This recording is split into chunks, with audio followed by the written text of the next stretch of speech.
So what's coming next for Logan Together, I think, is really translating some of the things we're doing that are proving effective on the ground to a more sustainable and systemic level. So we're already bumping into, in some ways, the limits of what we can solve here in our community, working within the constraints of the way money is provided and the way services are specified.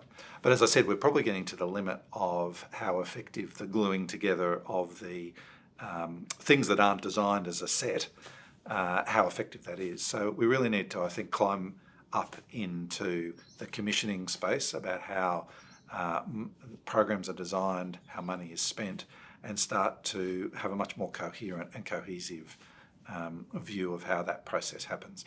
So if the Logan Together movement does what it needs to do, then it will simply cease to exist, and the community itself will continue to sort of rise up and take on the challenge and take the work forward long after the backbone team has packed up its stuff and gone home, so to speak.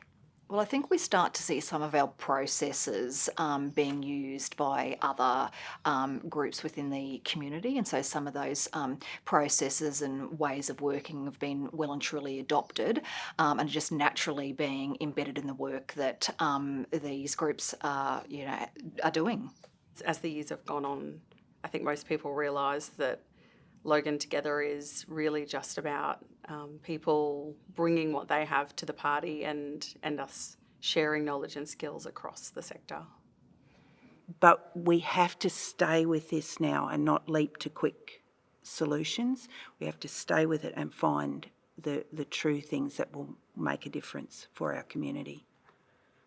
That strengthening of relationships, that continued walking forward together and always going back. Are we still on the same page? That's the future. The expansion will take care of itself because Logan is one of the fastest growing cities in the southeast. So expansion in terms of women birthing at Logan Hospital is going to happen. How we look after them and how this service expands really depends on us, and how we do it effectively, and that the women using the service are happy with it. So the Ioga Armada Kindergarten has been an excellent example of change happening in Logan, and it's seen some really great results. We've got families who are attending and are happy and feeling safe and feel like they belong in the space. And so now we need to make sure that we keep that momentum happening, and we also look at other opportunities to be able to continue that work, perhaps in other areas in Logan. So if the Logan Together backbone team sort of walked away tomorrow, this Ioga Armada Kindergarten would just go from strength to strength.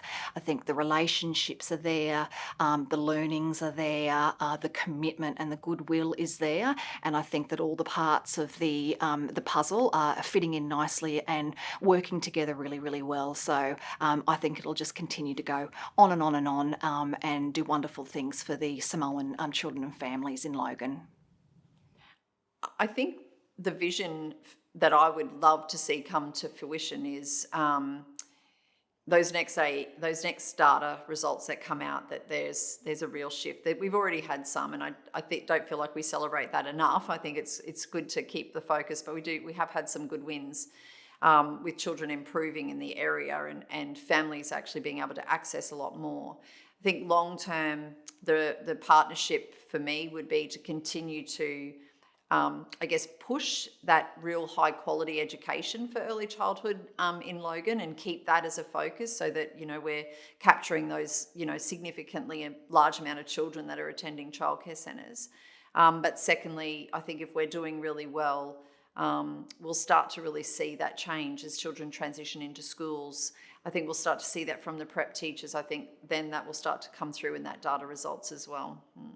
You bring the midwives and you bring maternity care into the community and you walk with the community, you do wonderful things in a really short space of time. Our challenge now is to continue that and to, better our community engagement, so the community feel like, yeah, we're glad we've got you out here. You've contributed to us and the well-being of the service. What else, So again, all parties have to be dancing to the same song. Our government partners have to be willing to devolve power and design at the program and at the funding level. Our non-government partners have to be willing to change. And I think if we can come together in a consensus basis, that change will be more successful.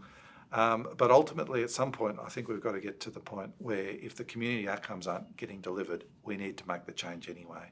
It feels like, as a health service, for the first time probably in this entire country, that we're actually sitting with the community, walking together. That's the difference. When initiatives come out, there's this almost like a rush to get, that KPI addressed and this thing done. And after the funding ends, that relationship ends too. This is a relationship that has longevity. It continues.